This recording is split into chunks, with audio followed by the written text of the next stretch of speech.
Okay, folks, today is the 17th of May. I thought I'd do a quick walk around the orchard just to show you how things are doing. Alright, so let's start on the right side of the property here.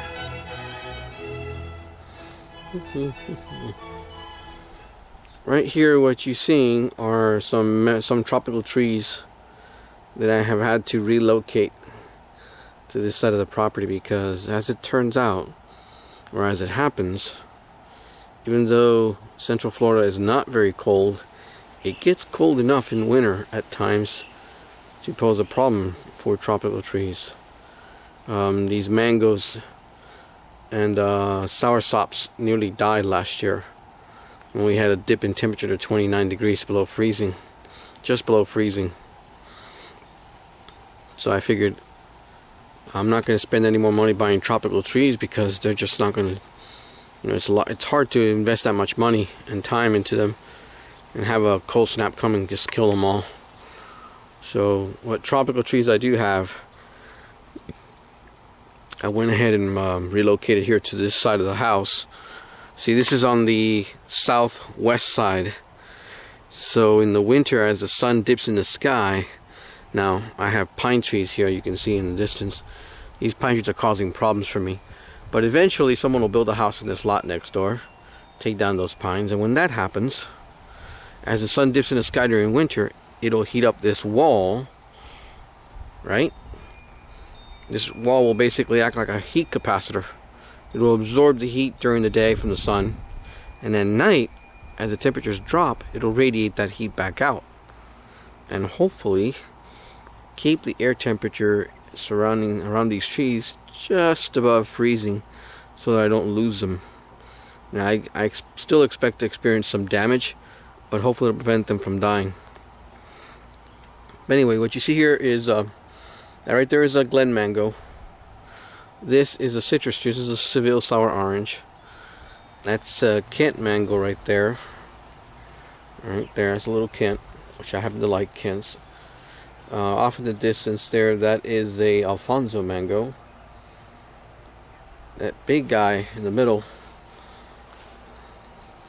that is a soursop, which I love. I love this fruit. It is fantastic. It's a beautiful tree. It's not looking real pretty right now, although it's putting on some new leaves finally. I was concerned about this tree because I couldn't keep it in a pot forever. But I was worried that the pH of my soil might be too high, might be too alkaline for the root systems of this tree. It hasn't turned out to be the case though, because I put it in a pot last year with some potting soil, and then I measured, and it was doing great. I measured the pH of that potting soil with a meter I have, and it was around 7, neutral. And the pH of my soil is neutral. In most cases it's around 7 or slightly higher, around 7.5. But it's not very alkaline. I mean, it's not 8 or anything higher than that. Ideally, these trees would be better off in acidic soil, pH below 7. But, I can't change what the soil is. I have to just find trees that can tolerate it. That right there is a Glen mango, by the way.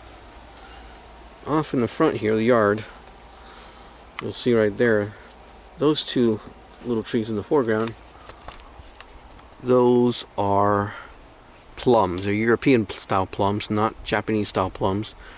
These are what's made, usually they're made into prunes.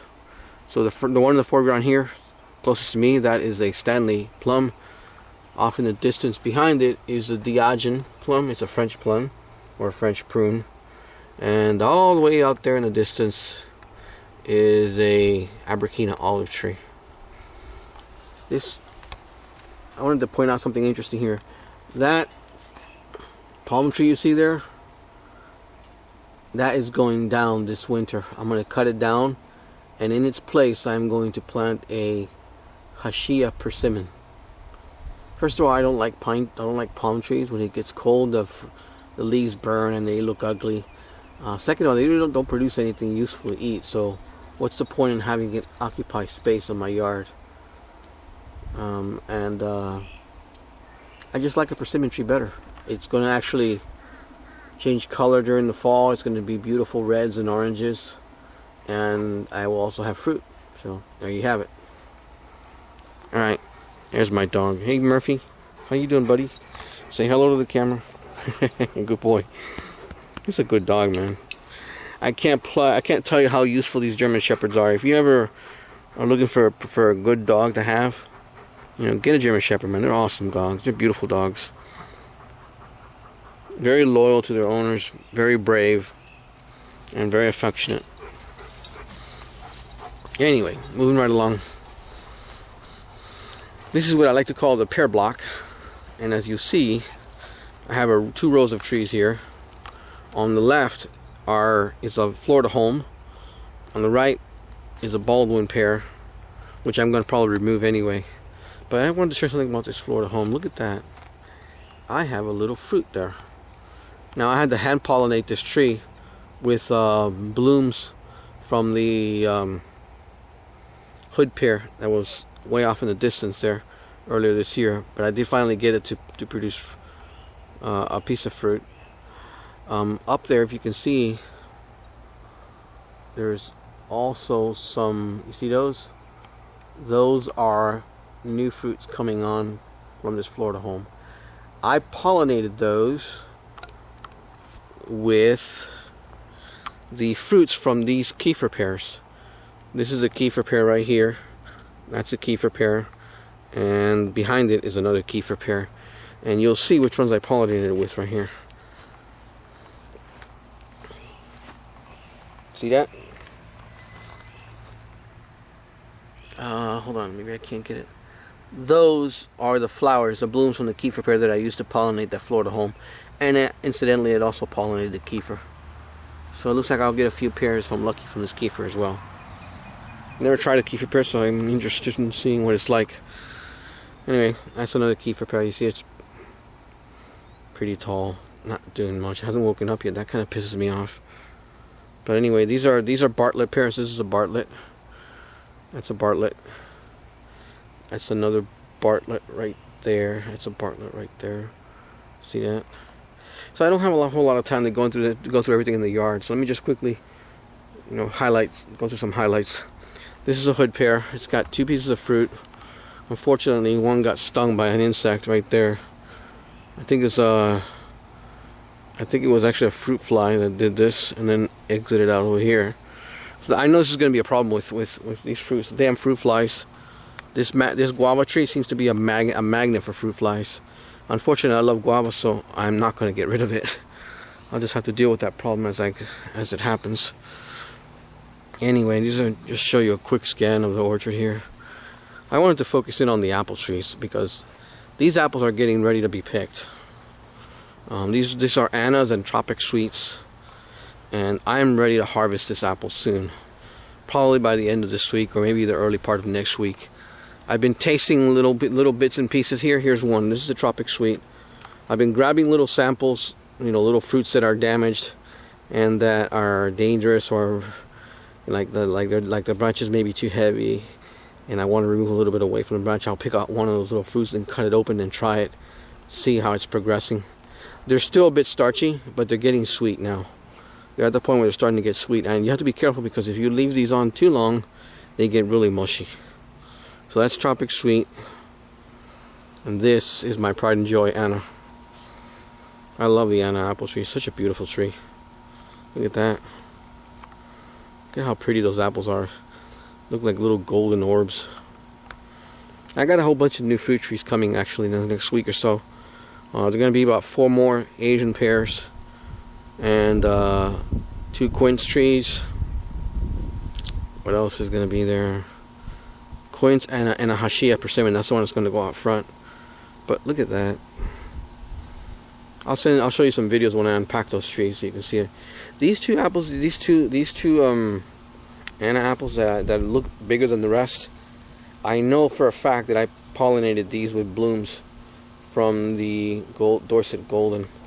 Now I didn't want the Dorset Golden putting any fruit this year, so I removed the blooms and I actually walked the flower over here and hand pollinated those blooms. So this, apparently they only get this size if you pollinate with a Dorset Golden flower or pollen from a Dorset golden flower. And I think that's actually accurate. That's someone else has quoted that on the internet. Let me just show you where the Dorset golden is. This is a kid's orange red tree right here, by the way. It's supposed to be a derivative of Cox's orange pippin from England. This one's from New Zealand. These trees are from New Zealand, but they took Cox's orange pippin from England and they actually crossed it with something else in New Zealand and hopefully try to come up with a better variety. We'll see what this turns out to be. But anyway, this is the Dorset golden. You see how small it is? I'm upset that it hasn't grown very well. It's starting to grow this year now. So what I've been doing is removing the flowers, but I've been using the flowers to pollinate the other apples. But there you have it. Hopefully in a couple years this thing will be up to have a sizable, and I can do something more with it. I can let it put some fruit on.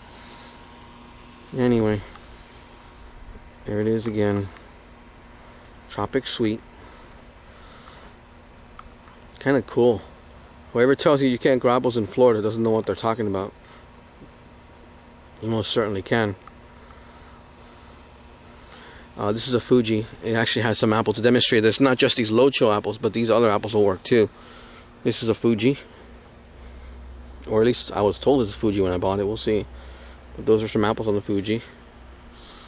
All these things I've had to hand pollinate, by the way. The bees don't seem to pay attention to these apple blooms yet. Not the honeybees anyway. The native bees do seem to like it. This right here is a Crips Pink or Pink Lady apple tree. You can see it has a couple it has a couple of pieces of fruit on there. There's one. There's another. Let the camera zoom in. There's another. Crips Pink, or more commonly known as Pink Lady. Actually, I wanted to show you something else. I have some plums here. This is a Japanese plum, Shiro plum. Look at that. That's the first plum that's actually grown that size in my orchard. Again, I had to manually pollinate these, by the way. I grabbed pollen from the Santa Rosa plum to pollinate this one earlier in the spring. You'll see it's growing. It's actually doing quite well. Got another little one hidden down here somewhere. There, you see it right there. Shiro plum. It's a yellow Japanese plum. This plum tree actually came from Stark Brothers Nurseries in Louisiana, Missouri. Off in the distance, you'll see another Shiro plum tree. Here, right there. Okay, the last thing I want to show you. I have a Braeburn apple tree. I've had it in the ground for a couple years now. And today, or just recently, it put on fruit. Now, for anyone who says, you can't grow apples in Florida, it's not possible. You don't know what you're talking about, mister or lady. There's proof that you can. This is a Braeburn apple. Darn it, I'm having problems with the exposure of the camera. Because of the light in the sky, it thinks it's brighter than it really is, and it tones down the exposure, which kind of sucks. But anyway, that is a Braeburn apple. I'll see if I can adjust the exposure later. This was once categorized as a high chill apple, which I know is not true because it's from New Zealand. These New Zealand apples are not high chill. They don't get a lot of chill over there, more precisely, they get really hot summers. So the apples over there have to tolerate those hot summers, and usually that means they're not going to be high chill. But it could certainly live in a high chill area. It can tolerate it. It just doesn't need it to put blooms out and put fruit. There you go, Braeburn apple tree. These are the tags that came with it when I got it from Baylor University in California. Dave Wilson. There it is. You can read it. Braeburn apple.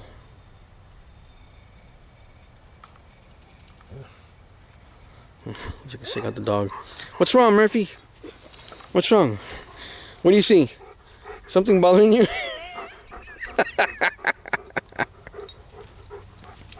What's wrong, buddy? Going off in the distance, probably going to get his toy.